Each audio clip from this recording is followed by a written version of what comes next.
سلام دوستان عزیزم، امیدوارم که حالتون خوب باشه. به کانال بافتنی با مینا خوش اومدید. دوستان عزیز، امروز براتون این پیراهن دخترانه رو آماده کردم که برای بافتش از یقه شروع کردم به بافتن و این قسمت ها بافت رگلان رو ادامه دادم. آستین ها رو جدا کردم این قسمت و بعد آستین ها رو بافتم و بعدش قسمت جلو و قسمت پشت لباس رو بافتم.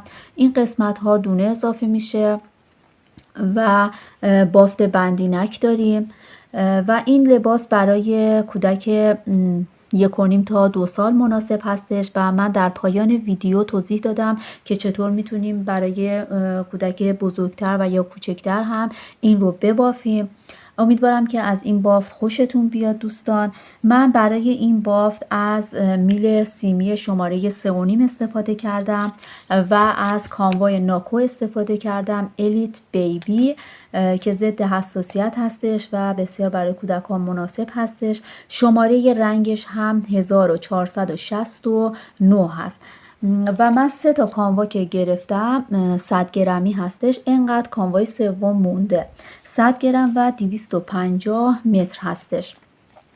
امیدوارم که شما هم این رو ببافید، لذت ببرید و اگر خوشتون اومد نظر بدید. من نظراتتون رو میخونم. اگر انتقادی، پیشنهادی دارید برام بنویسید، خوشحال میشم و عضو کانال من بشید و من هر هفته شما رو با بافت یک لباس کودک که به صورت ژورنالی هستش آشنا میکنم. در پایان امیدوارم که خوشتون بیاد و اگر آماده هستید و با هم شروع کنیم به بافت این پیراهن دخترانه. خب دوستان، برای بافت یقه ببه برای مثلا دختر بچه‌ای که 1.5 سالش هستش، من 100 تا دونه سر انداختم و نخم هم مارک ناکو هستش. این نخ اصلی من هستش که میخوام یقه رو با این ببافم. خب من با یه رنگ دیگه که متفاوت باشه 100 تا دونه سر انداختم. مهم نیست چه رنگی باشه، چون در انتهای کار این شکافته میشه و بیرون میادش. فقط باید ضخامتش مثل همین نخ اصلیمون باشه. برای شروع بافت 4 رج باید ساده ببافیم، یعنی 1 رج از رو و 1 رج از زیر. رج اول رو شروع میکنم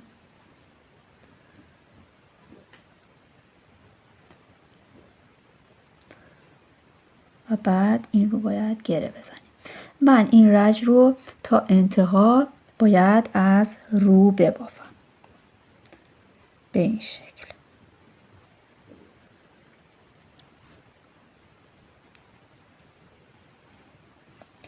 خب رج اول به انتها داره میرسه و همه دونه ها رو از رو بافتم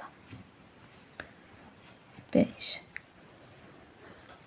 ببینید الان این دونه ها رو، الان که نه، بعدن این دونه ها رو ما احتیاج داریم، دونه هایی که مشخص شده اینجا.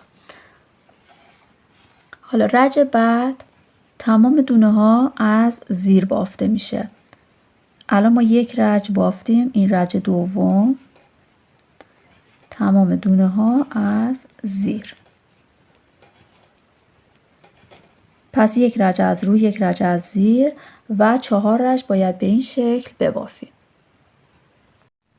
خب دوستان، الان من 4 رج رو بافتم به شکل ساده بافی و حالا میخوام قسمتی که قرار دالبری بیفته این قسمت رو انجام بدم. به این شکل هستش که اولین دونه رو باید از میل خارج بکنیم. خب بعد یه دونه ژوته میزنیم و 2 تا یکی میکنیم به این شکل. یه ژوته میزنیم، 2 تا رو یکی میکنیم، یه ژوته، 2 تا یکی. من این کار رو از قسمت رو از قسمتی که پشت کار هستش انجام میدم، راحت تره. یه ژوته، 2 تا یکی، یه ژوته، 2 تا یکی میکنم. تا انتها به همین شکل هستش. یه ژوته، دوتا، یکی. خب. یه ژوته، دوتا یکی، یه ژوته، دوتا یکی و دونه آخر رو هم از رو میبافم. الان دوباره باید 100 تا دونه روی میل داشته باشیم، حواستون باشه. خب الان این رج رو همش رو باید از زیر ببافیم، یعنی دوباره باید ما 4 رج مثل همین قسمت پایین ساده بافی داشته باشیم. الان من این رج رو باید از زیر ببافم به این شکل، همه رو از زیر میبافم.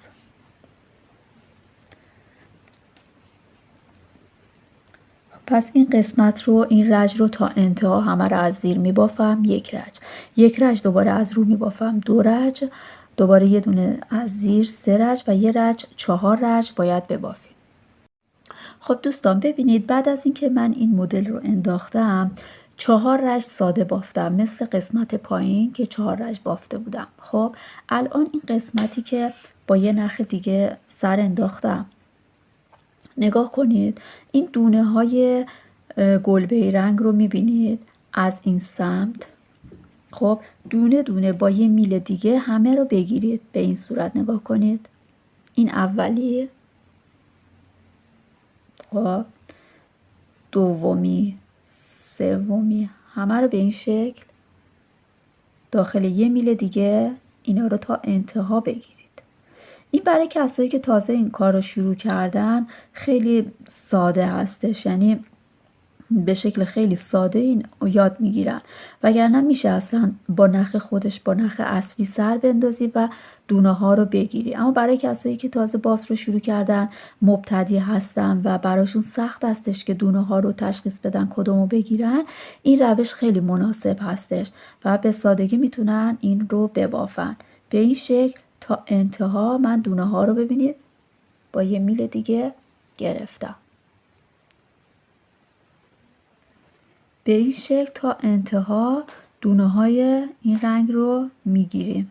ببینید و این آخرین دونه رو هم فراموش نمی کنیم. خب حالا ببینید این رو تا می کنیم به این شکل. خب من اینو درستش کنم.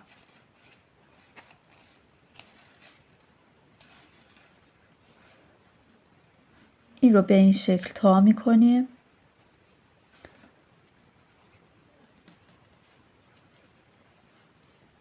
و با میل اصلیمون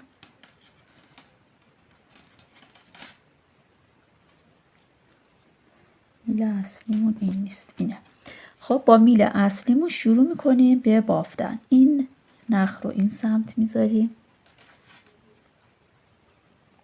خب حالا یک دونه از این قسمت روی کار و یک دونه از قسمت زیری میگیریم، با هم یکی میکنیم. ببینید بعد دو تا دونه رو در میاریم. دیگه نیازی نیستش که بخوایم بدوزیم و اینطوری خیلی ژورنالی و قشنگ کارمون از آب در میاد. دوباره یک دونه از این دونه رو و یک دونه میل زیری رو میگیریم و با هم به این شکل میبافیم و دوتاشو از میل خارج میکنیم و بعد سفت میکنیم. این دونه در رفت میگیریمش. خب به این صورت. بعد دوباره همینطوری تا انتها، کار خاصی نداره. یک دونه از این میل رویی، یک دونه از میل زیری رو با هم میگیریم، دوتا رو خارج میکنیم به این شکل. ببینید یه چند تا دونه من انجام میدم. یک دونه از این، یک دونه از میل زیری، یک دونه از این و از میل زیر. پشت کارم به این شکل در میاد و در انتها بهتون میگم که این نخ رو چجوری باید بشکافید. این رو تا میکنیم، دوتا میل روی هم قرار میگیرن، یک دونه از این میل رو، یک دونه از میل زیر، دوتا رو خارج میکنیم. یک دونه از میل رویی، یک دونه از میل زیری و دوتا رو خارج میکنیم. خب این رو باید تا انتها به همین شکل انجام بدیم. به انتهای کار رسیدیم. اینطور یک دونه از میل رویی و یک دونه از میل زیر دونه ها رو میگیریم و با هم یک میکنیم. به این صورت یک دونه از این میل و یک دونه از این میل. خب دونه آخر رو هم به همین روش انجام میدیم. به این شکل.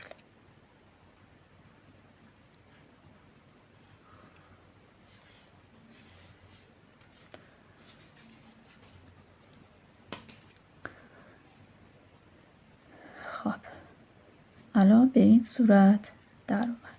ببینید به این صورت در اومد. حالا باید این نخ رو که ابتدای کار سر انداختیم رو بکشیم بیرون، که از یه سوزن استفاده میکنیم. یه گره من زده بودم ابتدای کار، اون گره رو اول باز میکنم به این صورت و بعد با سوزن اینو همینطور میشکافمش. ببینید خیلی آسون شکافته میشه به همین شکل.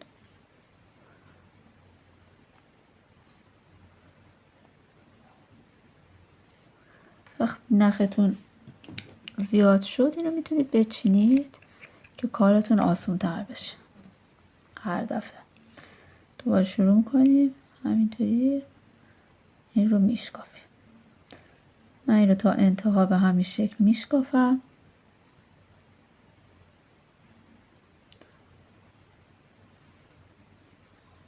خب این قسمت رو هم از شکافتم.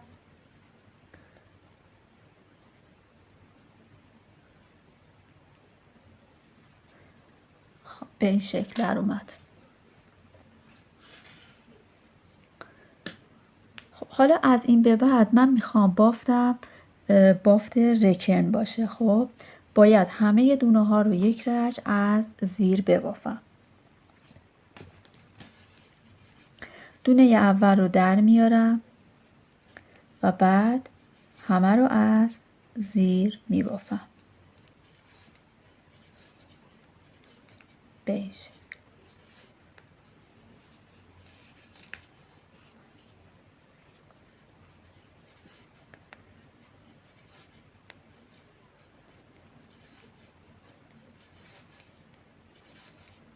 همه دونه ها باید به شکل رکن بافته بشه.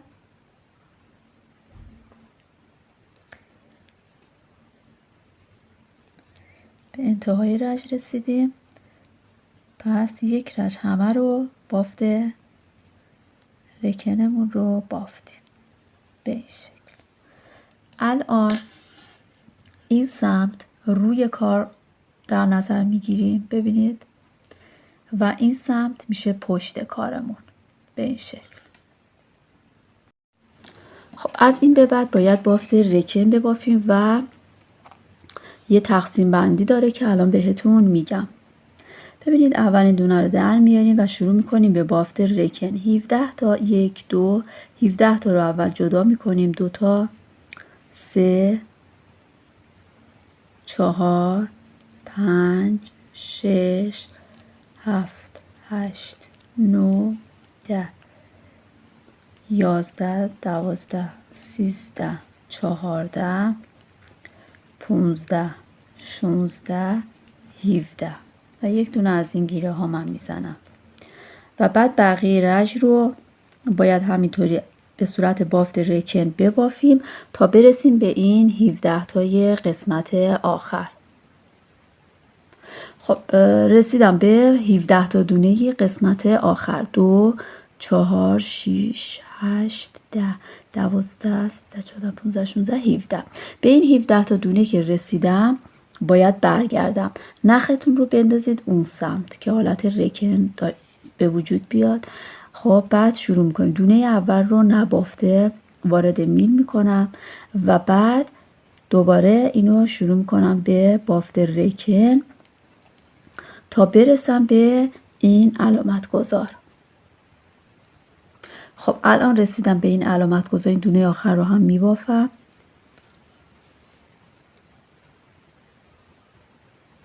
رسیدم به این علامت گذار رو بر میدارم. دیگه اینجا یه فضای خالی درست میشه، به علامت گذار احتیاج نداریم.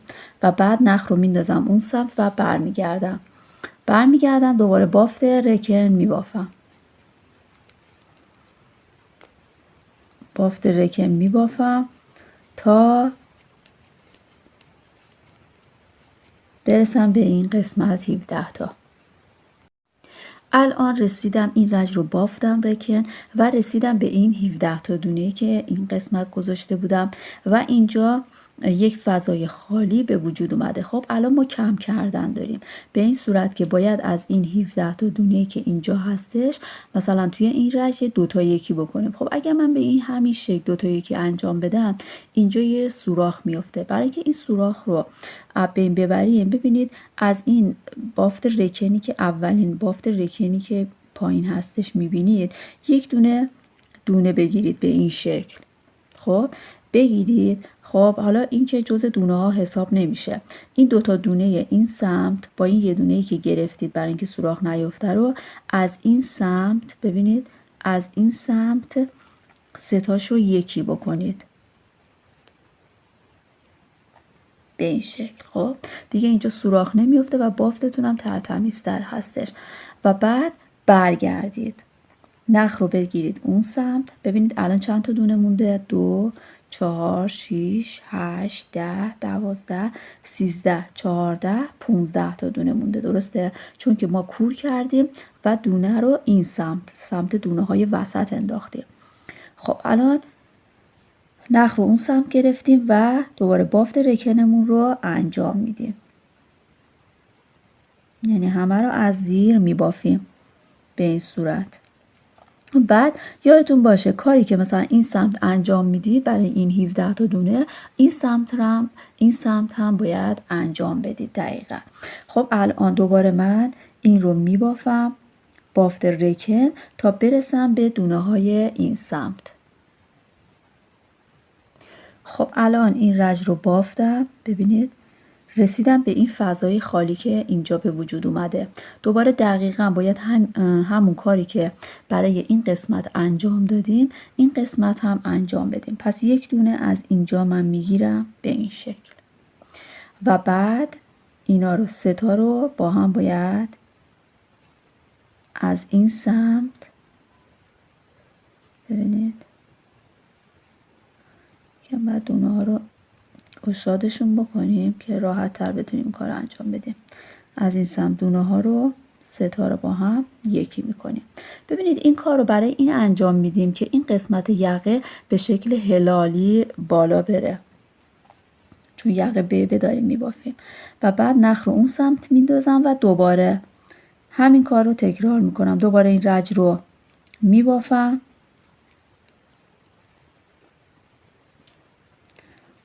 بافتمون همش از رکن تشکیل شده. این رو میبافم تا برسم به این قسمت. خب این رج رو بافتم. دوباره رسیدم به این قسمت که فضای خالی داره و عیناً دوباره باید تکرار بکنیم. من یک دونه از این قسمت بافت رکنم از اینجا به این صورت یک دونه میگیرم و بعد این دونه رو یک کمی گشادش میکنم و 3 تا رو از این سمت با هم دیگه 1 میکنم و در میارمش. خب بعد الان ببینید اینجا 2 4 6 8 10 12 13 و این سمت هم 2 4 6 8 9 10 11 12 13 14 15. الان من اینجا این دوتا رو کم کردم، باید برگردم دوباره دوتا هم از اینجا. این کار رو باید همینطور تکرار بکنم تا دونه هم این قسمت و این قسمت دوتاش برسه به 11 تا دونه، که به 11 تا دونه هم برسه بازم کم کردن داریم ولی اونجا یکم متفاوت هستش. خب الان ببینید من کور کردنم رو ادامه دادم. الان این قسمت 2 4 6 8 9 10 11 تا این قسمت داریم و این قسمت هم ببینید 2 4 6 8 9 10 11 تا. اینجا رو کور کردم شد 11 تا. بافتم رو ادامه دادم تا رسیدم به این 11 تا دونه این سمت میل.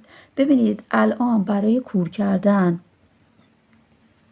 تو این مرحله باید این کار رو انجام بدید. ببینید همیشه ما تمام دونه آخر رو میبافتیم، درسته؟ میبافتیم و بعد از این قسمت کور میکردیم، ولی الان یک دونه مونده تموم بشه دونه های وسط، باید یک دونه از این و یک دونه از این میل رو با هم کور بکنیم. خب که بازم اینجا سوراخ میفته. خب باید ما دوباره همون کار رو انجام بدیم، یعنی یک دونه هم از اینجا من میگیرم و بعد حالا این ستا رو مثل همون قبل یکم اینو گشادش میکنم و ستا رو با هم دیگه از زیر کور میکنم به این شکل. خب به این شکل در میاد. پس این بار باید یک دونه از دونه های وسط رو با یک دونه از دونه های این سمت رو با هم دیگه بگیریم. الان دونه هامون ببینید 2 4 6 8 2 4 6 7 8 9 10 تا دونه شده و بعد دوباره برمیگردیم و همین کاری که این سمت انجام دادیم برای دونه های 11 تا دونه اون سمت هم انجام میدیم. بافت رکن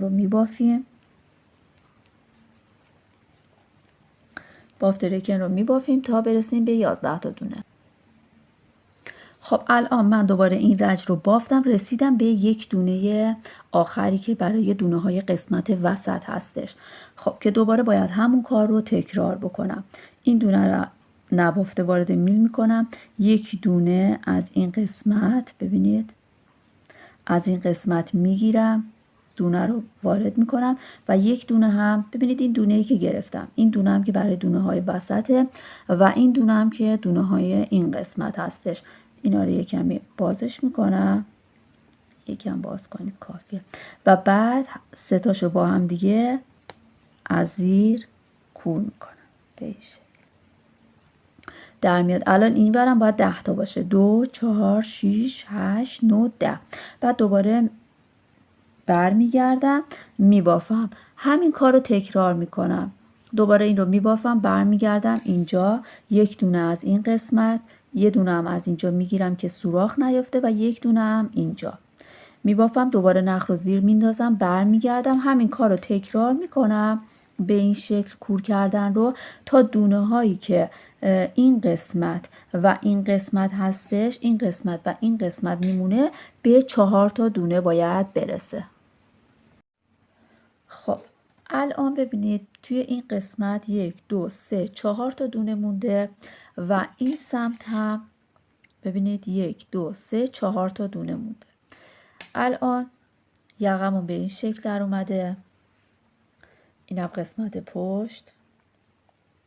خب وقتی که 4 تا دونه توی دو طرف موند، خب باید بیایم دوباره یک دونه از این و حالا 2 تا دونه از این سمت رو با هم باید یکی بکنیم به این صورت. خب بعد دوباره اگر این ستا رو با هم دیگه کور بکنی فکر نکنم سوراخ بیفته.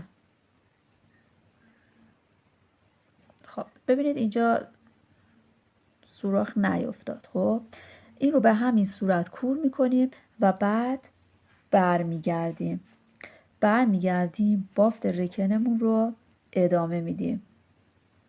همه رو از زیر میبافم تا برسم به اون سمت.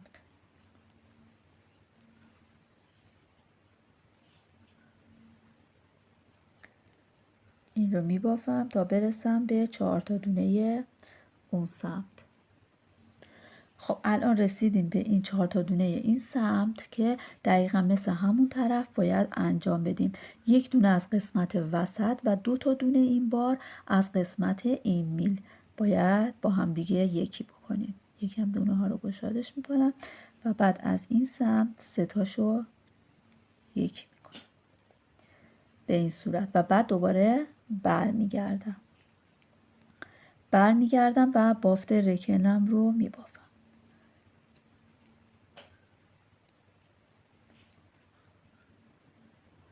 خب الان رسیدیم به این 2 تا دونه آخر و 1 دونه از قسمت وسط و 2 تا دونه آخر رو هم 3 تاش رو با هم از این سمت میگیریم و یکی میکنیم به این صورت. نخم باز شد. به این صورت.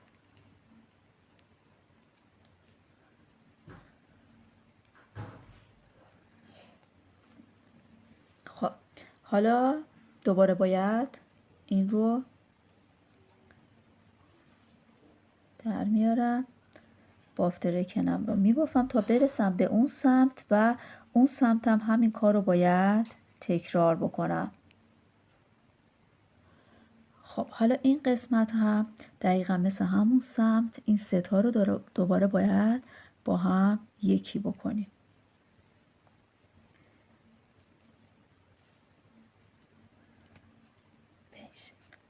خب حالا به این صورت در اومد یقمون. ببینید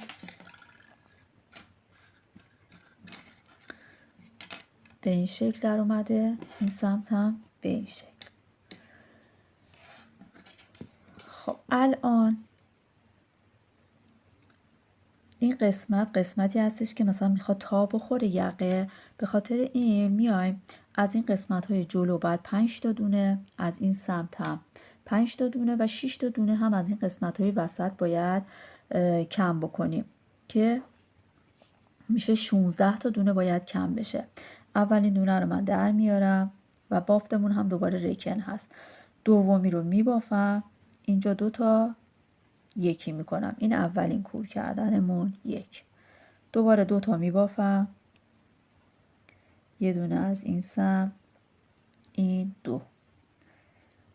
دوباره 2 تا میبافم، 2 3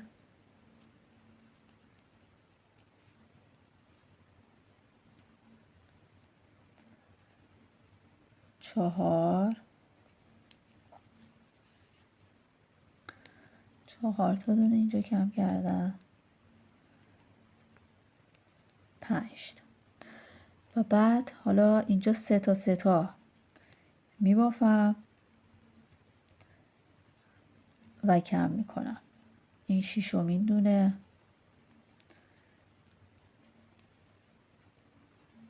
این 7مین دونه،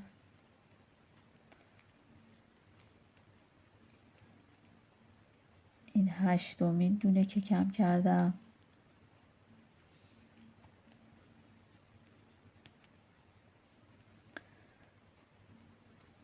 نهمی،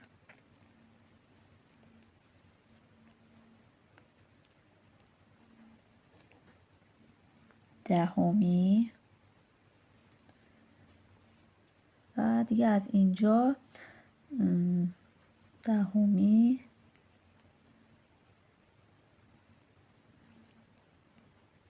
اینم 11می،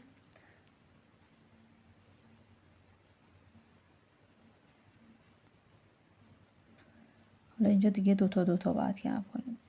این 12مین دونه، این 13مین باری که کم کردم، این 14می، اینم 15مین دونه،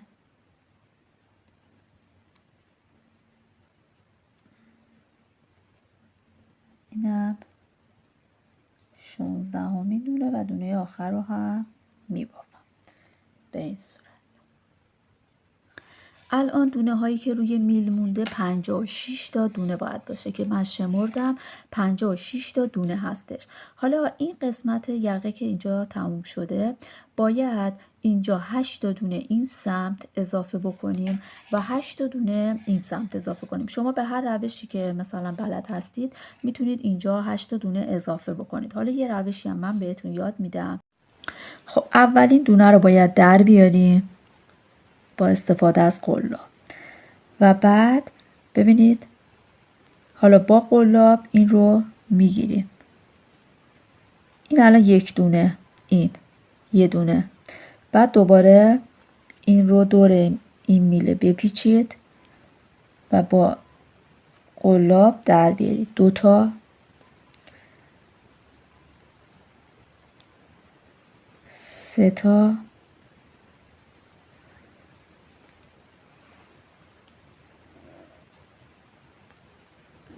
3 تا 4 تا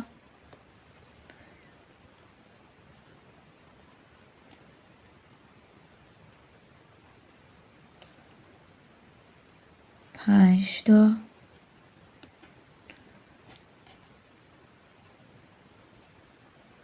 6 تا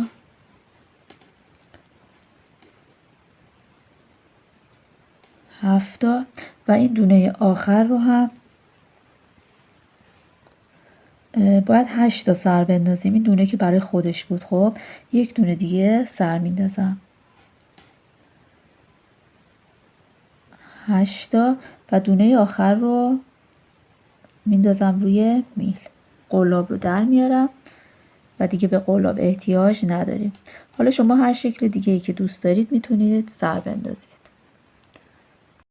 خب 8 تا دونه که سر انداختم دوستان، این رو به شکل بافت رکن، یعنی دونه ها رو از زیر بافتم، این قسمت رو هم بافتم، رسیدم به این سمت و دقیقا مثل همون سمت دوباره 8 تا دونه من سر انداختم و بعد دوباره بعد بافت رکن ببافم. الان سه تا بافت رکن تا بافتمون برسه به 3 تا بافت رکن ادامه میدیم و بعد باید جا دکمه بزنیم که الان این قسمت رو هم من از زیر میبافم. بافت رکنش رو ببینید اولین دونه رو در میارم تو این قسمت و بعد دونه های بعد رو از زیر میبافم. این قسمت رو باید خیلی آهسته ببافید که دونه ها در نره. 2 تا 3 تا 4 5 6 7 8 و بعد بافت خودش هست. اینا رو همه رو از زیر میبافیم. این بافت رکنمون رو بدون اینکه هیچ کاری انجام بدیم همینطور از زیر میبافیم تا 3 تا بافت رکن به ما بده. من الان 3 تا بافت رکنم رو اینجا بافتم و باید این قسمت جا دکمه بزنم. ببینید دوستان این 2 تا دونه‌ای بودش که از اون سمت من نبافته بودم و برای حاشیه در نظر گرفتم و حالا وقتی که میخوام بافت رو شروع بکنم این 2 تا دونه رو به این صورت میبافم. 1 2 و بعد 2 تا دونه 3 تا 4 تا دونه رو میبافم به این شکل و بعد جا دکمه میزنم. یک دونه روی میل میندازم و این 2 تا رو با هم دیگه یکی میکنم به این صورت. چون دکمه ای هم که میخوام بذارم دکمه بزرگی نیست و همین قدر کافی هستش جا دکمه و بعد بافتم رو ادامه میدم. به صورت بافت رکن میبافم تا انتها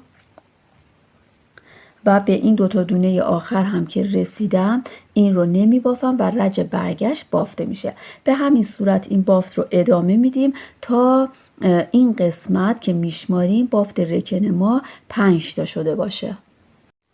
خب دوستان الان یقه ما به پایان رسید. ببینید از این سمتی که من یعنی این سمت جا دکمه داره، این سمت رو دکمه دوختم. خب باید 5 تا بافت رکن داشته باشیم. 1 2 3 4 5 تا بافت رکن وقتی بهمون داد باید این کار رو شروع بکنیم. ببینید الان دونه هایی که روی میل هستش 72 تا دونه هست و این 72 تا دونه کمه برای دوره گردن برای بچه. باید 82 تا دونه بکنیم، یعنی باید 10 تا دونه اضافه بشه. ببینید این قسمت هست 8 تا دونه این سمت و 8 تا دونه این سمت که همیشه بافت رکن داره. پس ما باید زیاد کردن دونه ها رو از این قسمت وسط انجام بدیم. خب من این 8 تا دونه رو میبافم. خب این 2 تا دونه انتهای کار بود که باید نبافته از میل خارج میکردیم به این صورت و رج ابتدای کار باید اون رو میبافتیم. نگاه کنید الان من این رو میبافم به این شکل. خب این 2 تا رو میبافم که حاشیه‌مون به این شکل در بیاد و بعد 2 تا 3 4 5 6 7 8 این 8 تا به همین شکل باید ادامه پیدا بکنه. خب حالا ما باید این دونه ها رو اضافه کنیم. ببینید هر 5 تا دونه ای که میبافید 1 2 3 4 5 تا دونه ای که میبافید باید 1 دونه اضافه بشه. این نخی که این وسط هست میبینید بین 2 تا دونه رو میگیرید به این شکل وارد میل میکنید و میبافید از زیر. الان 1 دونه اضافه شد. 1 2 3 4 5 و بعد دوباره همین کار رو تکرار میکنید. الان 2 تا اضافه شد. 1 2 3 4 5 الان 3 تا دونه اضافه شد.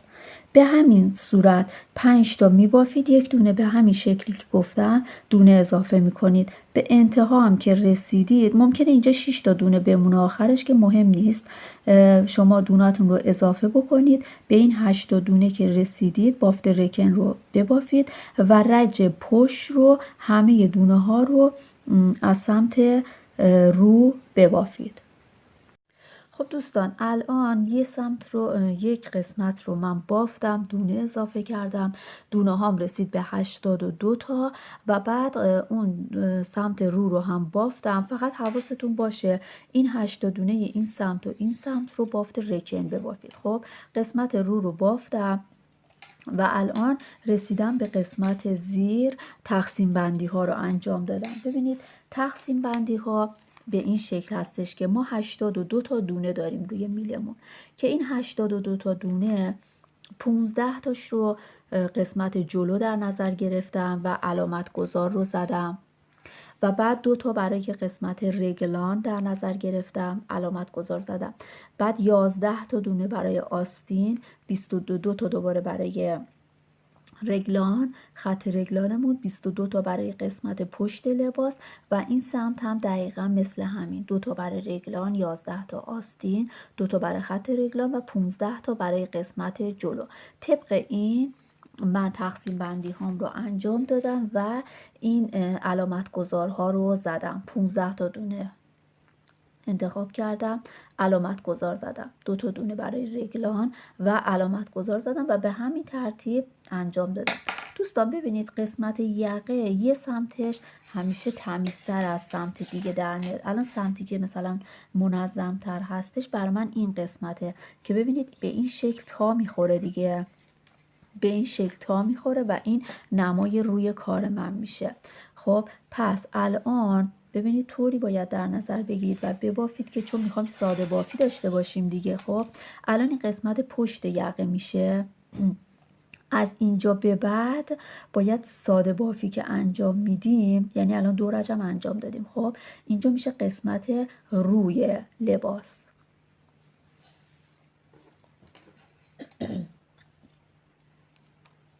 خب الان باید این سمت و این سمت علامت گذارها دونه اضافه بشه. خب این دوتا دونه آخر که نبافته بودم تو این سمت بافته میشه به این شکل. دوتا 3 4 5 6 7 8. این 8 دونه بافت رکنمون. خب 8 حالا 9 10 11 12 13 14 15. رسیدیم به این علامت گذارها که باید دونه اضافه بکنیم. ببینید برای دونه اضافه کردن برای این سمت، این نخی که بین دونه ها هست، خب این میل این سمتی رو از قسمت زیر ببرید و اینو به این شکل، ببینید به این شکل بذارید و ببافید. اینجا یک دونه اضافه میشه به این شکل و بعد علامت گذار رو بندازید، دو تا دونه بعدی رو از زیر ببافید،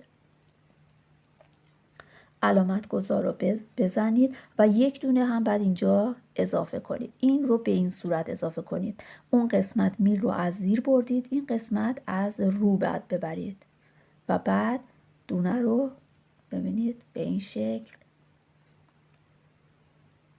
بعد ببافید.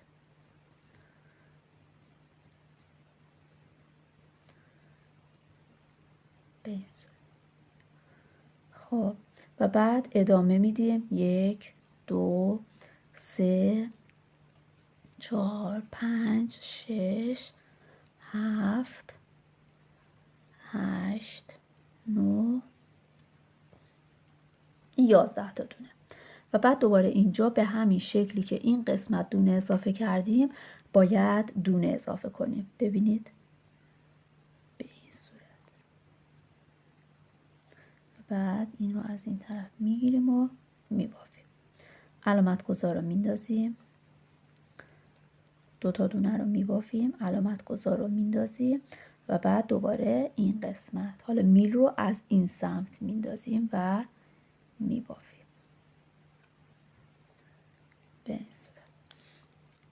بافت رو ادامه میدیم.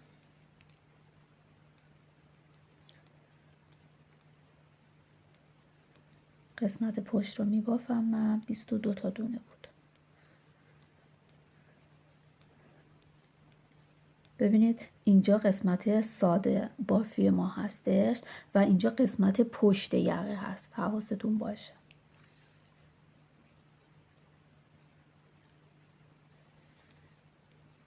هر دفعه که به قسمت زیر رسیدید و خواستید دونه اضافه بکنید، سمت چپ و سمت راست این علامت گذارها باید به همین شکل اضافه بکنید. فقط قسمت زیر هستش که دونه اضافه میشه. این رو میگیرید، یه بار میل رو از زیر، بعد این رو اینطوری میکنید و میبافید. دونم باز شده.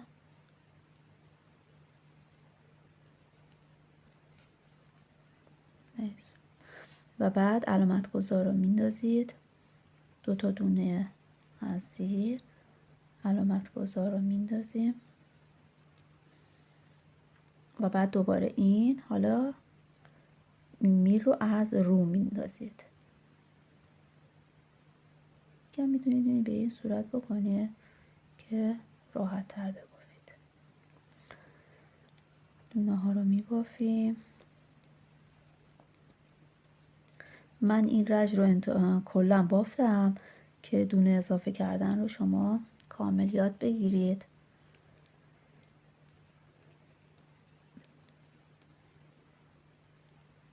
ببینید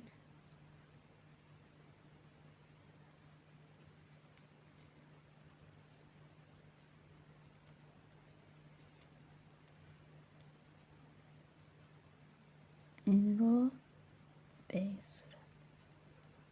بعد خودتون اینو اینطوری بکنید و ببافیدش.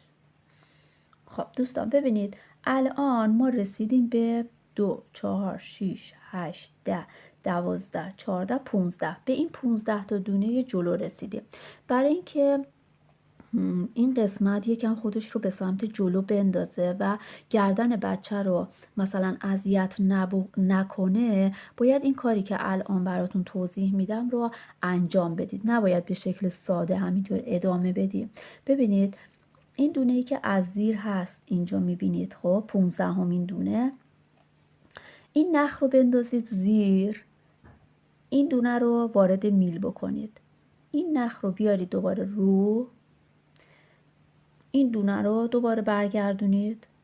یعنی من این نخ رو زیر این دونه قرار دادم و بعد برگردید.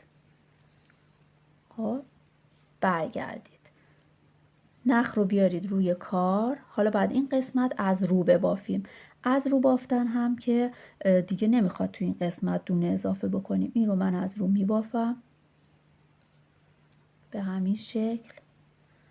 خب این رو از رو من میبافم تا برسم به 15 تا دونه این قسمت. خب الان رسیدیم به این قسمت. ببینید این قسمت الان 2 4 6 8 10 12 14 15 16 تا دونه هستش. این 16 تا دونه یه دونش رو باید ببافیم. این همون دونه ای هستش که اون قسمت از زیر ما یک دونه اضافه کرده بودیم. این رو میبافید و این 15 تا دونه. خب الان این دونه ها از رو هستش دیگه. نختون رو بیارید رو، این دونه رو وارد این میل بکنید، دوباره نخ رو به سمت زیر برگردونید، دونه رو بندازید به میلی که بودش و بعد برگردید نخ رو به اون سمت بزنید و شروع کنید به زیر بافتن. خب وقتی که از زیر اینو من بافتم، این همون دونه‌ای بودش که اضافه کرده بودیم، این رو بافتم. حالا رسیدم به علامت گذارها و قسمت زیر هستیم، رج زیر هستیم و باید دونه اضافه کنیم. دقیقا مثل همون قسمتی که دونه اضافه کردیم. نگاه کنید، دونه اضافه میکنیم به این صورت. علامت گذار رو میزنیم، میبافیم، علامت گذار رو میندازیم، دوباره این قسمت هم دونه اضافه میکنیم به این صورت، دونه اضافه میکنیم و میبافیم. حالا اینا رو همه رو میبافیم.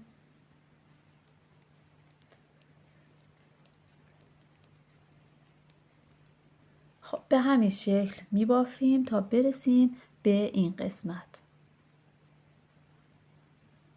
خب الان ببینید من این قسمت سمت چپ و راست این گیره ها رو دونه اضافه کردم، رسیدم به این قسمت آخر، اینجا هم یک دونه اضافه کردم.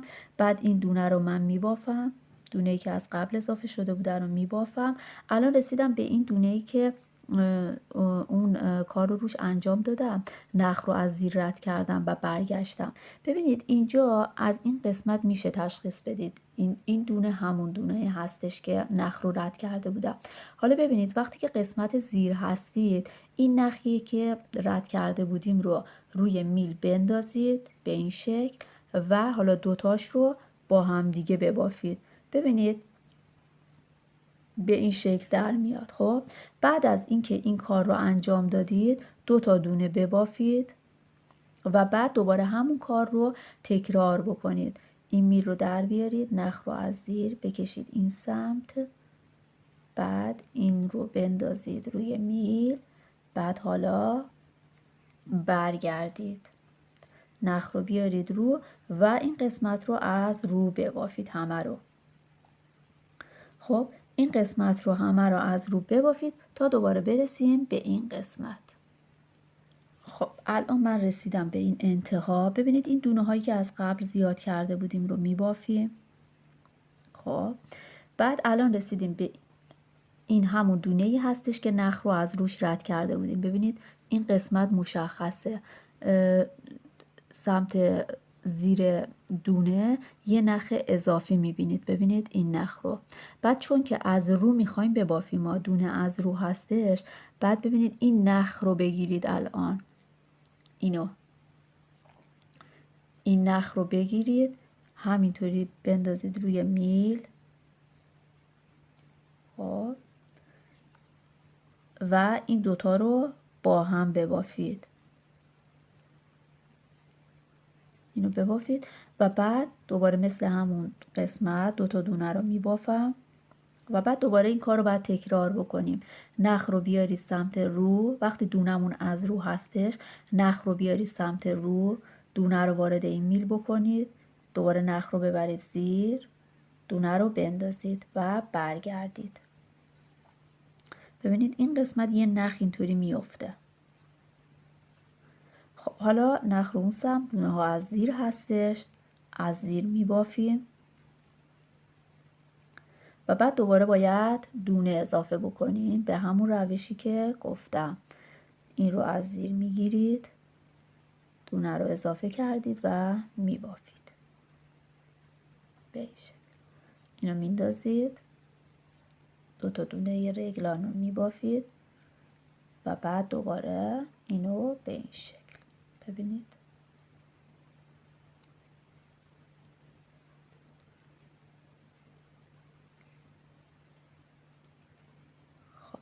اینو به همین شکل میبافیم. این طرف و اون طرفش رو علامت گذارها رو دونه اضافه میکنیم تا برسیم به این قسمت. خب این قسمت این دونه رو اضافه کردم و تمام دونه هایی که از قبل اضافه شده بوده رو از زیر میبافم، به این صورت میبافم تا برسم به همون دونه‌ای که نخ رو رد کرده بودم ازش. ببینید الان دونه‌ای که نخ رو رد کرده بودم مشخص هستش، اینه. این نخ رو میگیرم میندازم روی دونه و دوتاش رو با هم میبافم. ببینید هیچ تغییری تو بافت ما نمیده این. و بعد از اینکه این کار رو انجام دادم 2 تا دونه میبافم و بعد دوباره همین کار رو تکرار میکنم. دونم از زیر هستش، نخ رو از زیر نگه میدارم، دونه رو میندازم روی میل، نخ رو میارم روی کار و دوباره دونه رو برمیگردونم و بعد برمیگردم. ببینید این کار رو بعد انجام بدیم تا برسیم به 2 4 6 8 دیگه آخرین بار هستش. این 8 دونه رو دیگه کار نداریم. خب این رو من نخ رو میارم، باید از رو ببافم. خب این دونه ها رو من از رو میبافم، دیگه اینجا زیاد کردن نداریم تا برسیم به این قسمت. خب دوباره به انتها رسیدیم، قسمت رو بافتم، میرسیم به این دونه ها. این دونه هایی رو که از قبل اضافه کرده بودیم رو بعد از علامت گذار رو میبافم تا برسیم به اون دونه ای که نخ رو از روش رد کرده بودیم. ببینید این دونه هستش، از این سمت که نگاه بکنید مشخصه. ببینید این نخی بودش که من رد کرده بودم از روش. خب حالا این نخ رو الان از سمت رو هستیم دیگه، سمت رو هستیم، نخ ما اون سمت بوده. این رو میگیریم این به این قسمت و این دوتا رو با هم از رو میبافیم. 2 تا دونه هم میبافیم، درست 2 تا دونه هم میبافیم و دوباره همون کار رو تکرار میکنیم. رج ما از رو هستش، نخ رو از رو میاریم، دونه رو در میاریم، نخ رو میبریم زیر، دوباره دونه رو میندازیم روی میل و برمیگردیم و ببینید این نخ رو میبینید. خب این قسمت قرار میگیره، خیلی سفت نمیخواد بکنید. بعد اینو از زیر میبافیم. قسمت زیر که رسیدیم باید دونه اضافه بکنیم.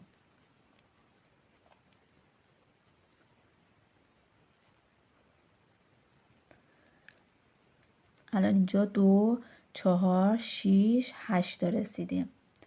خب ولی این باید بافته بشه، درست بشه. خب این رو این قسمت باید دونه اضافه بکنیم، قسمت زیر هستش. دوباره به همون روشی که بهتون گفتم این رو از این قسمت میگیریم میبافیم، علامت گذار رو میندازیم این سمت، 2 تا دونه رو میبافیم، علامت گذار رو میندازیم و دوباره این سمت دونه اضافه میکنیم به این شکل.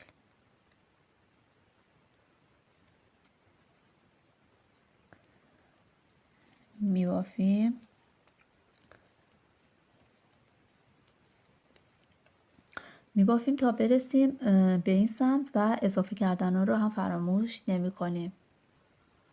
خب دوباره به انتها رسیدیم. دونم رو اضافه کردم و بقیه دونه هایی که از قبل اضافه کرده بودم رو میبافم تا برسم به اون دونه‌ای که نخ رو رد کرده بودم ازش. اینا رو میبافم. خب این همون دونه‌ای هستش که نخ رو رد کرده بودم. قشنگ مشخص هستش. نخ رو میگیرم روی میل میندازم و دونم از زیر هستش، از زیر میبافم. خب میبافم. اینجا دیگه نگاه کنید 2 4 6 8 تا دونه اینجا هستش. من برمیگردم این کار رو هم همینجا انجام میدم. این قسمت هم باید این کار رو انجام بدم. بهتر هستش که اینجا این دونه این 8 رو من ببافم. ببینید این 8 رو دست نخورده میبافم به این شکل. 2 تا دونه آخر رو نمیبافم که به صورت حاشیه میخوام در بیاد. برمیگردم و بعد این 2 تا دونه رو میبافم به این شکل میبافم. بعد دونه هام رو از رو هست، این دونه ها ببخشید رکن هست. 2 تا 3 تا 4 5 6 7 8 و بعد برمیگردم دونه ها رو از رو میبافم. دیگه این کار به پایان رسیده. من تا انتها این رو از رو میبافم. دیگه قسمت رو هستش، زیاد کردن نداره. این رو تا انتها میبافم تا برسم به این قسمت. خب تو این قسمت رسیدم. بعد این دونه هایی که از قبل اضافه کرده بودیم رو میبافم تا برسیم به اون دونه‌ای که نخ رو رد کرده بودیم ازش. خب الان این همون دونه هستش. ببینید از این سمت مشخصه. بعد چون سمت رو هستش این دونه رو از اون سمت باید بگیریم. میندازیم روی میلمون و از رو میبافیم. بعد دیگه الان این قسمت هم 2 4 6 8 تا دونه مونده و اون رو به شکل بافت رکن میبافیم. 2 3 4 5 6 این 2 تا دونه رو به شکل حاشیه هستش نبافته وارد میل میکنیم. ببینید دوستان الان این قسمت رو من بهتون نشون میدم. به این شکل در اومد کارایی که انجام دادیم.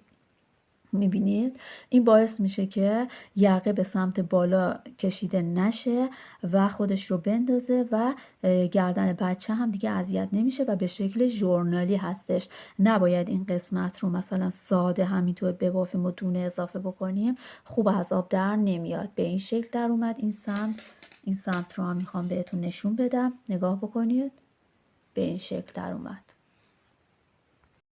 خب دوستان این قسمت الان به این شکل در اومد و به پایان رسید و از این مرحله دیگه کار خاصی نباید انجام بدیم. باید به این صورت 8 دونه سمت چپ و 8 دونه سمت راست رو به شکل بافت رکن میبافیم و وقتی که رج زیر هستیم باید دونه اضافه بکنیم. سمت چپ و راست این علامت گذارها دونه اضافه میکنیم. قسمت رو به شکل رو میبافیم تا اینکه یک مقداری ببافیم و جا دکمه دوم رو باید بزنیم. خب دوستان الان ببینید بعد از اولین جا دکمه 1 2 3 4 5 6 7 8 9 تا بافت رکن بافتیم. خب بعد 9 تا بافت رکن بافتیم، قسمت زیر رو بافتیم. حالا رسیدیم به قسمت رو. قبل از اینکه جا دکمه بزنیم ببینید هر وقت که توی بافت یک قسمت مثلا مثل همین حاشیه‌مون بافت رکن هست و کنارش بافت ساده هست، در انتها که مثلا لباس رو بافتید و میخواید کور بکنید یه مشکلی پیش میاد. این قسمت رکن خودش رو به سمت بالا میکشه و یکم کوتاه‌تر از سمت ساده بافیمون خودش رو نشون میده. خب به خاطر همین باید یه کاری انجام بدیم که بدون اینکه بافتمون خراب بشه این قسمت یه چند رج مثلا بیشتر بافته بشه که الان این کار رو انجام میدیم و جا دکمه رو رج‌های بعد میزنیم. ببینید وقتی که این قسمت به 9 تا بافت رکن رسید و رج زیر رو بافتید و حالا میخواید رج رو ببافید این کار رو انجام بدید. این دوتا دونه همون دوتا دونه ای هستش که اون رج نبافته بودیم و الان این رج باید ببافیم. این دوتا دونه رو میبافیم. 2 تا، 3 تا، 4، 5، 6، 7 و 8 تا. 8 تا بافت رکنمون رو بافتیم و حالا به این دونه رو رسیدیم. ببینید نخ رو بندازید روی کار، این دونه رو در بیارید روی میل بندازید، نخ رو دوباره رد کنید زیر، دونه رو بندازید سر جاش و بعد برگردید که این بافت رو در این قسمت بالا هم بهتون توضیح دادم، همونه، هیچ فرقی نداره. خب وقتی که این کار رو کردید حالا 8 دونه بافت رکنتون رو به همون شکل از زیر ببافید. 2 تا دونه آخر رسیدیم، نبافته روی میل میندازیم و بعد این 2 تا دونه رو میبافیم. بقیه دونه های رکنمون رو میبافیم. 3 تا، 4، 5، 6، 7، 8. خب رسیدیم به این دونه که نخ رو رد کرده بودیم، دونه رو هستش و ببینید این نخ رو رد کرده بودیم دیگه، اینجا قشنگ مشخص هستش این نخه. این نخ رو بگیرید، ببینید نخ رو بگیرید بندازید روی میل و نخ رو بیارید اینجا و این دوتا رو با هم یکی بکنید. خب این رو با هم دیگه یکی بکنید. الان نگاه بکنید این قسمت رو، ببینید 1 2 3 4 5 6 7 8 9 تا بود دیگه، الان شد 10 11. خب این کاری که کردیم باعث شد که این قسمت اضافه بشه. خب الان من این کاری که انجام دادم اینجا بود دیگه، درسته، رجه رفت و برگشتم، این رو اینجا علامت میزنم که یادم بمونه دفعه بعدم باید همین مقدار بافته بشه و دوباره این کار رو انجام بدیم. خب الان من بافت سادم رو میبافم و تا انتها و رج برگشت دوباره باید ما همین کاری که اینجا انجام دادیم رو انجام بدیم، با این تفاوت که این قسمت دونه از زیر هستش. من این رو میبافم، این قسمت رو رسیدم توضیح میدم. خب الان رسیدیم به این قسمت و دوباره باید همین کاری که این قسمت انجام دادیم رو انجام بدیم، با این تفاوت که این قسمت الان دونه های این سمت از زیر هستش. من این 8 تا دونه رو میبافم، 2 تا، 3، 4، 5، 6، 7، 8 میبافم و بعد میرسم به این دونه. ببینید دونه من از زیر هستش، نخ رو از زیر بزنید و این دونه رو در بیارید، نخ رو بیارید سمت خودتون، دوباره دونه رو برگردونید تو همون میل و بعد برگردید، به این صورت برگردید و این 8 دونه رو ببافید. 1 2 3 4 5 6 2 تا دونه آخر نبافته وارد میل میشه و بعد رج بعد این 2 تا دونه رو ببافید، 2 تا، 3 تا، 4 تا، 5 تا، 6 7 8 و حالا این قسمت این همون دونه‌ای هستش که نخ رو رد کردیم و مشخص هستش. این دونه رو بندازید روی میل و دوتایی رو از زیر ببافید. به این صورت یک رج هم این سمت یه دونه بافت رکن این قسمت هم اضافه شد و حالا دونه ها رو از زیر می بافیم. این سمت و این سمت ها باید دونه اضافه بشه تا برسیم به این قسمت و تو این مرحله جا دکمه می بافیم. خب الان این قسمت رو من بافتم، دونه های این سمت ها رو اضافه کردم، رسیدم به این قسمت و میخوام جا دکمه بزنم. دومین جا دکمه هم هستش. ببینید این 3 تا برای لبه باشه، بعد اینجا میخوام بزنم. خب پس اینو از زیر میبافم، این دوتا رو با هم یکی میکنم، این دوتا رو یکی میکنم، بعد یک دونه روی میل میزنم و بعد اینو به این صورت میبافم. این دوتا دونه هم نبافته، دقیقا مثل همین قسمت.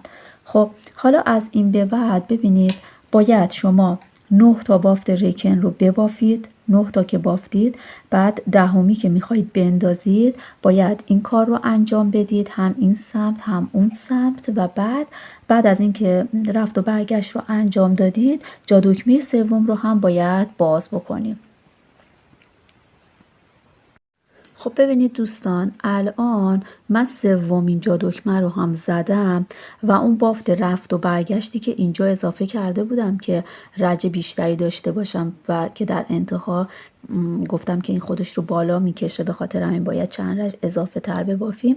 تو این قسمت این کار رو هم انجام دادم، جا دکمه رو زدم و بعد رج رو هم بافتم. الان نگاه بکنید، ما باید تقسیم دیگه به همین اندازه که شد بافت خط رگلالمون کافی هستش و باید الان آستین رو جدا بکنیم و اول آستین رو ببافیم. از این قسمت جلو رو من دونه ها رو شمردم، 36 تا دونه داریم.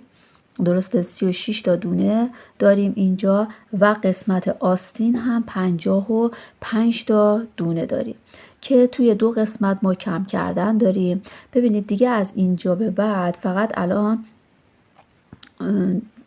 باید این قسمت آستین رو ببافید. این دوتا دونه هایی هم که وسط بود، من یک دونه رو گذاشتم برای قسمت جلو و یک دونه رو هم به قسمت آستین اضافه کردم و از این قسمت هم این دوتا دونه یک دونه رو وارد آستین کردم و یک دونه رو هم برای قسمت پشت در نظر گرفتم. به این مرحله که رسیدیم دیگه باید برگردیم فقط آستینمون رو میبافیم به همین شکل ساده‌ای که هست. به همین شکل آستین رو میبافیم، این 55 تا دونه رو میبافیم. یه دیگه به قسمت‌های دیگه فعلا کار نداریم، یه 10 رج میبافیم و بعد کم کردن داریم. خب الان من 10 رج رو بافتم که تقریباً ببینید این 10 رج من از این قسمت اگر حساب کنم 4 سانتی متره، یعنی 4 سانتی متر که بافتید باید دونه کم کنیم. یک دونه از این سمت آستین، یک دونه از این سمت آستین باید کم بشه. بعد چون مدلمون هم ساده هستش از همون ابتدا هم میتونید کم بکنید. نگاه کنید به این شکل، یک دونه به این صورت از این قسمت کم میکنیم و بعد ساده میبافیم به این شکل. این رو ادامه میدیم تا برسیم به این قسمت انتها و یک دونه هم از این سمت باید کم بکنیم. خب الان من رسیدم به این دوتا دونه آخر. این دوتا دونه آخرم به همین صورت ببینید کمش میکنیم، به همین صورت کم میکنیم و بعد الان دونه هامون رسیده به 53 تا دونه. بعد 10 رج دیگه میبافید، عین همین یه دونه از سمت چپ و یه دونه از سمت راست کم میکنید و بعد دوباره یک مقدار دیگه میبافیم. من بهتون میگم که چند سانت بافتم. فقط این قسمت رو من یه اشتباهی کردم تو شمارش. ببینید این قسمت جلو رو من بهتون گفته بودم که 36 تا دونه هستش، بعد ولی 37 تا دونه اینجا هست، اینو حواستون باشه. پس این رو میبافیم، ادامه میدیم و دیگه کم کردن نداریم تا دونه هامون میرسه به 51 دونه. خب دوستان الان من 15 سانتی متر اینجا بافتم. تو دو قسمت کور کردن داشتیم، 10 رج بافتم کور کردم از سمت چپ و از سمت راست یک دونه، بعد دوباره 10 رج دیگه بافتم، یک دونه کور کردم از سمت چپ و یک دونه از سمت راست، بعد بافتم رو ادامه دادم تا بافت من الان از این قسمت تا اینجا که شروع بافت هستش 15 سانتی متر شده و همین قدر کافی هستش. ببینید از این قسمت اگر سانت بزنم تا همین قسمتی که شروع کردیم 15 سانتی متر هستش و الان میخوام لبه آستین رو سوراخ بندازم که وقتی بندینک بافتیم از بین این سوراخ ها رد بکنیم. خب شروع میکنم، اولین دونه رو در میارم، دومین دونه و سومین دونه رو میبافم. الان 51 دونه داریم. خب بعد یک دونه روی میل ژوته میزنم، 2 تا یکی میکنم به این صورت و 2 تا دونه از زیر میبافم و دوباره تکرار میکنم. یک ژوته میزنم، 2 تا یکی، 2 تا دونه از زیر، یه ژوته، 2 تا یکی، 2 تا دونه از زیر، یه ژوته، 2 تا یکی، 2 تا دونه از زیر. این رو تا انتها به همین شکل ادامه میدیم. خب این رج رو مثل همون که توضیح دادم بافتم و حالا رج رو همه رو باید از رو ببافید. فقط اینجا مثلا سوراخ ها مشخص میشه. نگاه کنید همه دونه ها و اون ژوته‌ای هم که زدید از رو بافته میشه به این صورت. ببینید به این شکل در میادش و از این سوراخ ها ببینید به این شکل در میاد. بعدن که بندینک بافتیم از این سوراخ ها میتونیم رد بکنیم. خب حالا باید یه مقداری یه چند رجی ببافیم. بعد من سانت میزنم که چقدر بافتم و بهتون میگم. خب دوستان بعد از اینکه من این سوراخ ها رو انداختم، خب ببینید وقتی که این سوراخ به پایان رسیده از اینجا، خب وقتی من سانت بزنم 4 سانتی متر بافتم. نگاه کنید از این قسمت تا ابتدای تا اینجا 4 سانتی متر که بافتم تقریبا 12 رج میشه. بافتم دیگه نیازی نیست ببافید ساده و با این قسمت رو میخوام حاشیه آستین میشه دیگه، میخوام لبه آستین میخوام مثل همین قسمت یقه درست بکنم. خب باید به این صورت که دونه اول رو در بیارید، دونه دوم رو از زیر ببافید، یه دونه ژوته بزنید و 2 تا یکی بکنید به این صورت. دوباره یه دونه ژوته و 2 تا یکی، یه ژوته، 2 تا یکی. این رو تا انتها ببافیم و بعد رج رو از رو میبافیم. یه رج از رو، یه رج از زیر، یه چند رج میبافیم و بعد بهتون میگم که باید چه کار کنیم. خب دوستان من این قسمت رو انجام دادم و بعدش 4 رج به صورت ساده بافی بافتم و کور کردم و یک مقدار نخ رو زیادی گذاشتم و داخل سوزن کردم و حالا میخوام این رو به این صورت بدوزم. ببینید دوستان از اینجا 1 2 3 4 تا هستش، 4 تا بافت رکنه، این بافت ساده هستش. از این قسمت هم 4 تا از اینا رو بشمارید، 1 2 3 4 و توی پنجمی به این شکل نگاه کنید این قسمت. خب این رو تا بکنید به این شکل، تا بکنید و یک دونه از دونه های این سمت رو با یک دونه از دونه های این سمت رو با هم دیگه باید بدوزید. نگاه کنید از همین قسمت شروع کنید به این صورت و بعد دوباره یک دونه از این دونه بالایی و یک دونه هم ببینید از این.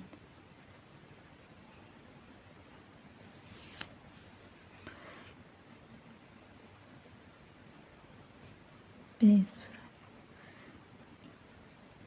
یک دونه این، یک دونه این رو. البته قبل از اینکه مثلا دونه ها رو کور بکنیم با سوزن هم میشه که روشش فرق داره و اون رو بعدا من بهتون آموزش میدم. دوباره یک دونه از این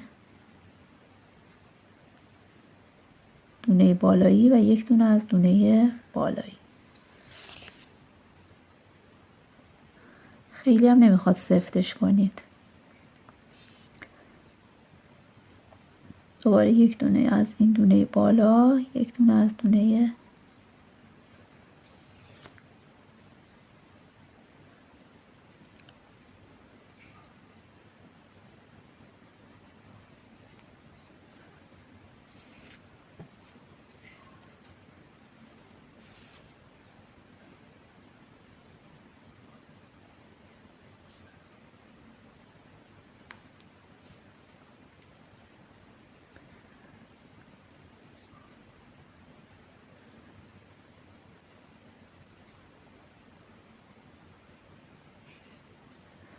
به همین ترتیب تا آخر این رو به این شکل بدوزید. به این صورت در میاد. این رو به همین شکل میدوزیم و بعد این قسمت آستین هم دوخته میشه. ببینید حالا ما از اینجا شروع کرده بودیم دیگه. ما از این قسمت شروع کرده بودیم، یک رج بافتیم، بعد آستین رو جدا کردیم، آستین رو کامل بافتیم. حالا اینجا باید نخ اضافه کنیم. نخ که اضافه کردیم این قسمت رو هم ساده می بافیم. یک دونه از این دوتا دونه هایی که وسط هستش میره قسمت پشت و یک دونه میاد به قسمت آستین و یک دونه هم از این دونه دوتایی وارد آستین میشه و دقیقا 55 تا دونه که شد این رو دقیقا مثل همون آستین می بافیم، تموم میشه و بعد دوباره بهتون میگم که باید قسمت پشت و دو تیکه جلو رو به هم وصل بکنیم و بافته بشه. خب من این آستین رو هم میبافم دقیقا مثل همون آستین و بعد با هم ادامه میدیم. خب دوستان عزیز، الان من دوتا آستینا رو کامل کردم. به این شکل در اومده این آستین و این آستین به این شکل در اومده و حالا فقط مونده جلو و پشت لباس رو ببافیم. ببینید من از اینجا شروع کرده بودم بافتم، رسیدم به آستین، آستین رو جدا کردم، کامل بافتم و بعد دوباره اینجا یه نخ اضافه کردم، از اینجا بافتم رسیدم به اینجا و آستین دوم رو هم جدا کردم بافتم. حالا فقط این قسمت هستش که بافته نشده. من الان یه نخ اضافه می کنم به این صورت. خب بعد از اینجا این رج رو می بافم. ببینید اینجا بافته میشه از زیر.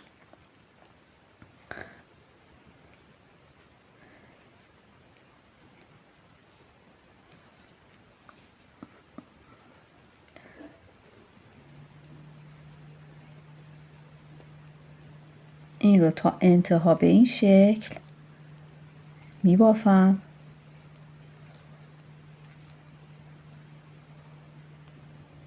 خب من این رو بافتم، این رج رو نگاه بکنید.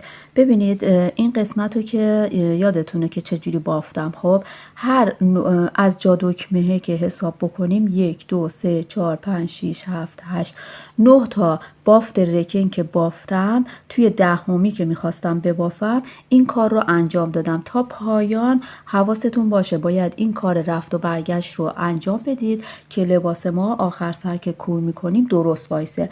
و 3 تا دکمه هم بیشتر، 3 تا جا دکمه هم بیشتر من نذاشتم و اون قسمتی که این کار رفت و برگشت رو انجام دادید با یه علامت گذار علامت بزنید که حواستون باشه چقدر بافتید. ولی اگر شما بخواید که مثلا تا پایان لباس جا دکمه میتونید بزنید، اما من 3 تا جا دکمه زدم و از اینجا به بعد دیگه جا دکمه نمیزنم. خب ببینید حالا وقتی که به این قسمت رسیدید یک رج رو به صورت بافت رکن ببافید. ببخشید این دوتا دونه آخر رو نبافته باید میذاشتم به این صورت. ببینید اینجا انتهای رج هستش، به این صورت این رو میبافم. این دوتا دونه آخر رو نخ رو میارم پشت سمت خودم یعنی و بعد دوتا دونه رو نبافته وارد میل میکنم. بعد رجی که میخوام بافتم رو شروع بکنم شروع میکنم به بافتن این دوتا دونه به این صورت. این رو میبافم، دونه دوم رو هم جهتش رو تغییر میدم میبافم. 2 تا 3 تا 4 5 6 7 8. حواستون باشه که این 8 تا همیشه بافت رکن داره سمت چپ و سمت راست. خب حالا یک رج من بافتم رو به صورت بافت رکن ادامه میدم، یعنی از سمت زیر میبافم همشو به این صورت، همه رو از زیر میبافم. این سمت همه رو بافت رکن رو انجام میدم. خب دوستان من الان این یه رج بافت رکنم رو بافتم. ببینید این قسمتی که آستین رو من دوختم، وقتی این قسمت پشت و جلو رو به هم وصل کردم یه فضای خالی این سمت و اون سمت مونده. نگاه بکنید اینجا. با همین نخی که این قسمت آستین رو دوختیم، اینجا رو میتونید 2 تا کوکه بزنید، این پوشونده میشه.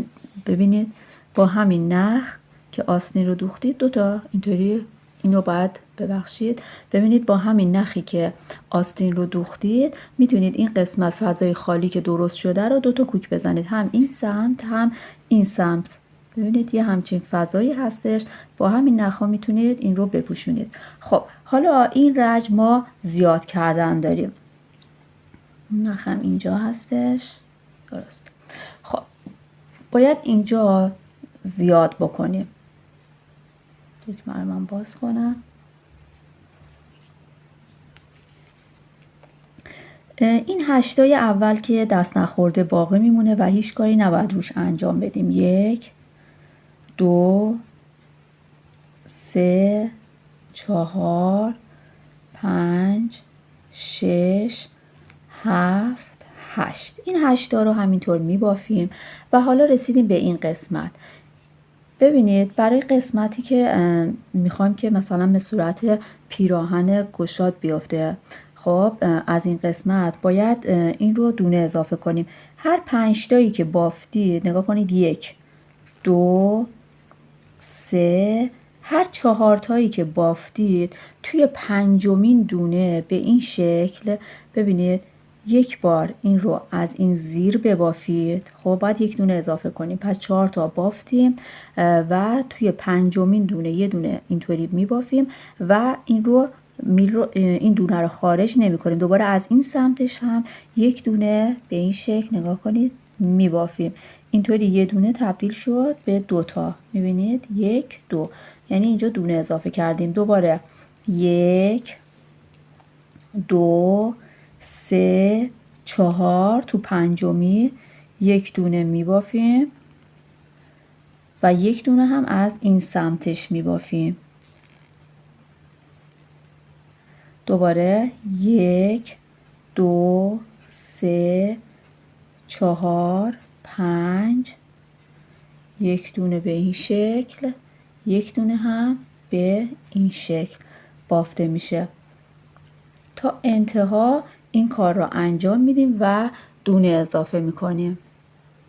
خب ما الان به انتها رسیدیم. 4 تا بافتم، توی 5می دونه اضافه کردم و الان ببینید 1 2 3، این قسمت 4 تا دونه مونده که اشکالی نداره و بعد این 5 تا رو هم از زیر میبافیم. 2 3 4، این 8 تا رو 2 تا دونه آخر میل در میاد. خب الان دیگه کار خاصی نباید انجام بدیم، فقط الان یه رج از زیر یه رج از رو، که این رج رو باید از رو ببافیم. اینو خب این رج بعد از رو بافته شه، رج بعد از زیر به صورت ساده بافیم، مثل همینجا یه 20 رج می بافیم.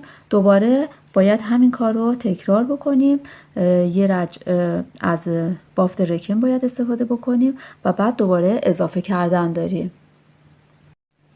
خب دوستان عزیز، الان من اینقدر ساده بافی کردم و بعد یک رج رو به صورت بافت رکن بافتم. الان من این قسمت رو سانت میزنم که چقدر بافتم. ببینید از این قسمتی که بافت رکن انجام دادم تا بافت رکن پایینی تقریبا 7 سانتی متره، یعنی 7 سانتی متر که ساده بافتید و بافت رکن رو یه رج بافتید کافی هستش. و این قسمت هم که رج های رفت و برگشت رو انجام دادم، ببینید بین این 2 تا علامت تقریبا اینجا، اگه از اینجا حساب بکنم، از این بافت رکن تا این بافت 6 سانتی متر هستش. مثلا درست اندازه بگیرم، از این قسمت تا این بافت رکن، بله، یعنی هر 6 سانتی متر که شما بافت رکن رو بافتید باید این رج رفت و برگشت رو انجام بدید که یه رج دونه هامون اضافه تر باشه و در نهایت بافتمون زیباتر به نظر برسه. خب دوباره این رج ما زیاد کردن دونه داریم.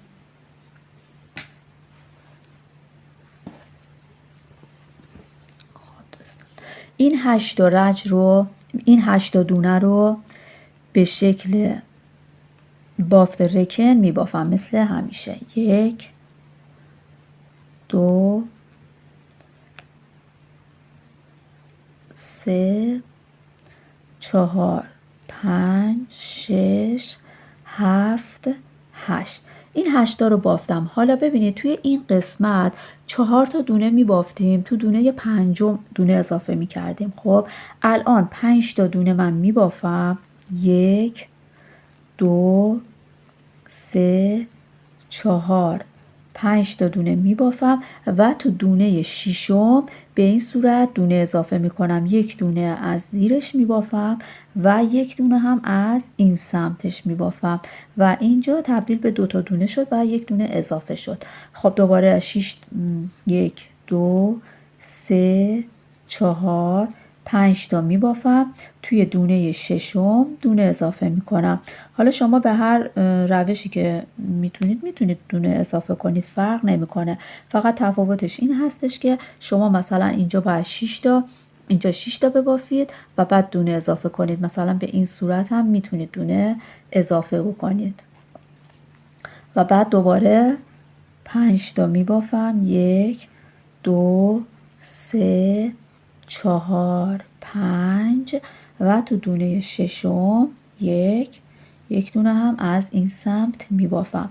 این قسمت رو تا انتها به این صورت دونه اضافه میکنیم و بعد مثل همین قسمت به همین اندازه ساده بافی میکنیم و بعد دوباره 1 رج بافت رکن میبافیم و بعد دوباره اضافه کردن داریم و یادتون باشه که تو این قسمت رو هم فراموش نکنید. خب الان من این قسمت رو 7 سانتی متر بافتم و بعد 1 رج بافت رکنم رو هم بافتم و اینجا دوباره باید دونه اضافه بکنیم. الان ببینید 1 مرتبه 2 مرتبه، این سومین مرتبه هستش که میخوایم دونه اضافه بکنیم. تو این مرحله باید به این ترتیب دونه اضافه بکنیم که این 8 تا دونه اول خب دست نخورده باقی میمونه. به این صورت میبافیم. 1 2 3 4 5 6 7 8. خب تو این قسمت ما 4 تا دونه بافتیم و دونه پنجم رو دونه اضافه کردیم. تو این قسمت ما 5 تا دونه بافتیم و دونه ششم دونه اضافه می کردیم و این توی این قسمت ما 6 تا دونه رو می بافیم. 1 2 3 4 5 6 و دونه هفتم رو به همین صورت 1 دونه از این قسمت زیرش میبافیم و 1 دونه هم از این قسمت میبافیم که 1 دونه الان اینجا تبدیل به 2 تا دونه شد و 1 دونه اینجا اضافه کردیم. تا انتها باید این رو ادامه بدیم. نگاه کنید. 1 2 3 4 5 6 و تو دونه هفتم دونه اضافه میکنیم به همین صورت و این رج رو هم تا انتها به همین شکل میبافیم و این قسمت 8 تا دونه رو به شکل بافت رکن میبافیم و بعد دیگه اضافه کردن دونه نداریم. دوباره 7 سانت میبافیم و بعد بافت رکنمون رو که برای حاشیه لباس در نظر گرفتم اون رو هم یه تعداد رج میبافیم و دیگه کار ما به انتها میرسه. خب دوستان من الان این مقدار بافت ساده رو بافتم و بعد 5 تا هم بافت رکن رو بافتم. نگاه بکنید. 1 2 3 4 5 تا و این قسمت رو کور کردم. این قسمت رو کور کردم و چون بافتمون بافت رکن هست باید از کور کردنی که مخصوص بافت رکن هست استفاده بکنیم. من یک مقدار دونه رو گذاشتم که کور کردنش رو بهتون بگم. ببینید دوستان فرض کنید که این همون اولین دونه‌ای هستش که این سمت قرار داشته و ما میخوایم کور بکنیم دونمون رو. اول باید این نخ سمت زیر قرار بگیره. اولین دونه رو من به این شکل در میارم، نخم سمت زیر هستش و بعد این رو یک کمی گشادش بکنید، بعد بندازید روی میل و دونه دوم رو از زیر این در بیارید به این صورت، ولی این رو دیگه آزاد نکنید. این دونه ای رو که در آوردید رو به این شکل یک دور ببافید و بعد 2 تا دونه رو آزادش بکنید و نخ رو به این صورت یک کمی سفت کنید و بعد دوباره همین رو ادامه بدید. این رو یک کم گشاد کنید، روی این میل بندازید، دومین دونه رو در بیارید به این صورت و ببافید و بعد دوتا رو آزاد کنید و این رو بکشید. دوباره همین کار رو تا انتها باید تکرار بکنید.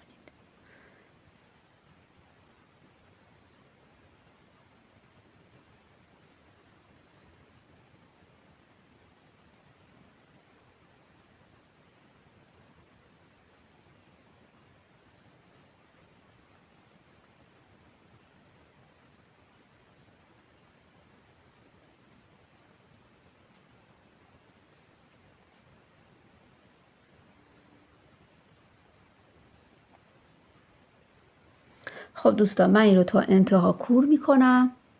خب دوستان، برای این قسمت آستین باید بندینک ببافیم. خب بندینکی که من میخوام ببافم مدلش به این صورت هستش که شما مثلا 55 سانتی متر بندینک احتیاج داریم برای هر آستین. خب این 55 و 3 برابرش رو میشه 165 سانتی متر شما اندازه گیری کنید و نخ کنار بذارید. الان من این مقدار نخ رو کنار گذاشتم و این قسمت هم این نخی هستش که از کلافم در اومده. خب اول ابتدا یک دونه گره به این صورت درست میکنیم. نگاه کنید، یک دایره درست میکنیم، بعد این نخ رو از این زیر میکشیم بیرون.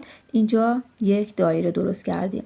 بعد این نخی که 165 سانتی متر هست جدا کردیم، این رو بیارید سمت خودتون. خب این رو بیارید سمت خودتون و این نخی که از کلاف اومده اون سمت باشه. پس این نخی هستش که من جدا کرده بودم، سمت خودم هست و این نخی هستش که از کلاف بیرون اومده. خب ببینید، خب یه دونه گره زدیم. این نخی که سمت خودمون هست کوتاه‌تر هستش رو به این صورت یه دونه دور قلاب میپیچیم. خب بعد دستمون رو از شستمون رو میذاریم روی این، سفتش نگهش داره. بعد از نخی که از کلاف اومده یک دونه این دوتا رو با هم یکی میکنیم تا انتها همین شکل هستش. ببینید این نخ کوتاهه، این نخی که از کلاف اومده اینطوری تا انتها. این نخی که از من سانت زده بودم 165 سانتی متریه رو دور قلاب میپیچم، با نخی که از کلاف اومده اون رو دوتا یکی میکنم. ببینید، فقط باید شستتون رو اینجا بذارید که بتونید ببافید.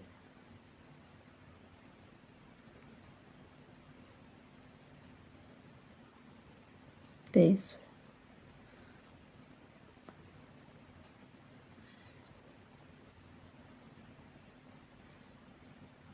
نخم باز شد، اشکالی نداره.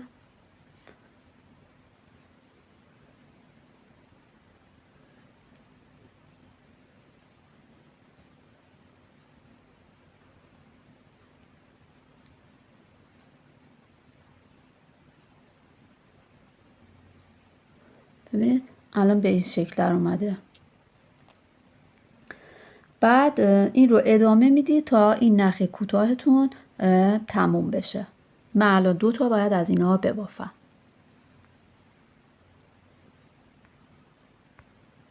خب بافت لباس ما به پایان رسید.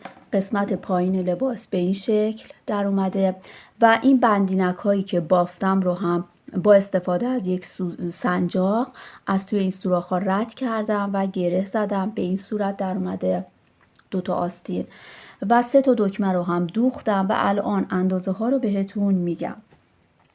ببینید از این قسمت وسط از اینجا تا انتهای پیراهن 33 سانتی متر هستش و ببینید یک بار دیگه اندازه میگیرم. از اینجا تا این قسمت 33 سانتی متر هست. از زیر بغل تا انتهای لباس 23 سانتی متر هستش. ببینید 23 سانتی متر هست و بلندی آستین از قسمتی که ساده بافی رو شروع کردیم تا ابتدای آستین تقریبا 31.5 شده و از قسمت زیر بغل تا این قسمت 19 سانتی متر هستش. دوستان لباسی که بافتم الان برای کودکی که دختر بچه‌ای که 1.5 سال تا 2 سالش هست مناسب هستش، چون که ببینید این قسمتی که دونه اضافه کردی 22 دفعه من دونه اضافه کرده بودم، به خاطر همین برای بچه 2 ساله هم مناسب هستش و اگر مثلا بخوایم کوچکتر ببافیم، برای مثلا 6 ماهه ببافیم، این قسمت یقه باید دونه هایی که من الان اینجا 100 تا سر انداختم 90 تا دونه که سر بندازم کافی هستش و این قسمتی که من سمت چپ و سمت راست رو 17 تا دونه روی میل گذاشته بودم و اون روش رو پیاده کردم، این قسمت رو شما 15 تا دونه سمت چپ و 15 تا دونه سمت راست بذارید و همون روش رو انجام بدید. و این قسمت دونه هایی که برای دور گردن هست، در این قسمت 82 تا شده بود، درسته؟ من 10 تا دونه اضافه کرده بودم دیگه، 82 تا شده بود. برای اینکه کوچکتر ببافیم 76 تا دونه کافی هستش. بعد 76 تا دونه کافی هستش و این قسمت رو هم 18 دفعه مثلا دونه اضافه بکنیم کافی هست و برای آستین هم 2 سانتی متر کم میکنیم. این قسمت ها هم این فاصله ها رو مثلا دورج هر کدوم رو کمتر میبافیم، اندازه میشه. اگر ما بخوایم برای بچه 1 ساله ببافیم، یقه رو همینقدر اندازه بگیرید و ببافید. فقط این قسمت رو 20 دفعه که زیاد کردن دونه انجام بدید کافی هستش. من این قسمت 22 دفعه انجام داده بودم. شما 20 دفعه که انجام بدید برای بچه‌ای که 1 ساله هستش کافی هست و آستیناش رو هم همینقدر ببافید. و برای بچه 3 ساله، برای بچه 3 ساله این قسمت رو 110 تا دونه سر بندازید و این قسمت سمت چپ و سمت راست که من 17 تا دونه گذاشتم، شما 19 تا دونه کنار بذارید و همون بافت رو ادامه بدید و این قسمت که برای من 82 تا دونه بود اضافه کرده بودم تا رسیده بود به 82 تا دونه، شما برای بچه 3 ساله 88 تا دونه داشته باشید کافی هستش. ببینید اگر بخواید مثلا یه سایز بزرگتر ببافید 6 تا دونه اضافه بکنید، اگر بخواید کوچکتر ببافید 6 تا دونه کمتر بکنید. مثلا اگر بخواید برای بچه 4 ساله ببافید، همون 110 تا دونه رو شما سر بندازید از ابتدا، بعد 19 تا این سمت 19 تا این سمت هم روی میل قرار بدید و بافت رو به همین روش ادامه بدید. به این قسمت که رسیدید و میخواید ساده بافی کنید و دونه ها رو جدا بکنید، 94 تا دونه باید داشته باشید. بعد دیگه این قسمت رو هم مثلا 23 دفعه کور کردن داشته باشید کافیه. آستین رو مثلا 2 سانت اضافه تر ببافید. این قسمت ها رو هر کدوم رو یه چند سانتی هر کدوم رو اضافه تر ببافید تا سایزتون بزرگتر بشه و آستین رو هم باید یه چند سانتی اضافه تر ببافید که البته با توجه به نخی که استفاده میکنیم، با توجه به شماره میل و حتی با توجه به دست اون خانم محترمی که داره رو میبافه که ممکنه که شل ببافه یا یکی سفت‌تر ببافه، اندازه ها رو نمیشه خیلی دقیق بگی. بهترین روش این هستش که اون بچه رو مثلا دور گردن و همه قسمتاش رو اندازه گیری بکنه و طبق اون اندازه ببافیم. ولی خب به این روش هم میشه حدودی مثلا تشخیص بدیم و ببافیم. خب دوستان به انتهای برنامه‌مون رسیدیم، بافتمون به انتها رسید. امیدوارم که یاد گرفته باشید، شما هم ببافید، لذت ببرید و کانال من رو سابسکرایب کنید، عضو کانال من بشید که هر هفته با بافت یک لباس کودک با من همراه باشید و لایک و کامنت رو فراموش نکنید. من هر دفعه میگم لایک و کامنت رو فراموش نکنید ولی انگاری همتون فراموش میکنید دوستان. خب امیدوارم که ببافید و لذت ببرید و براتون مثل همیشه آرزوی سلامتی میکنم و امیدوارم که هر جای دنیا که هستید در کنار خانواده محترمتون شاد و سلامت باشید. خدا نگهدار.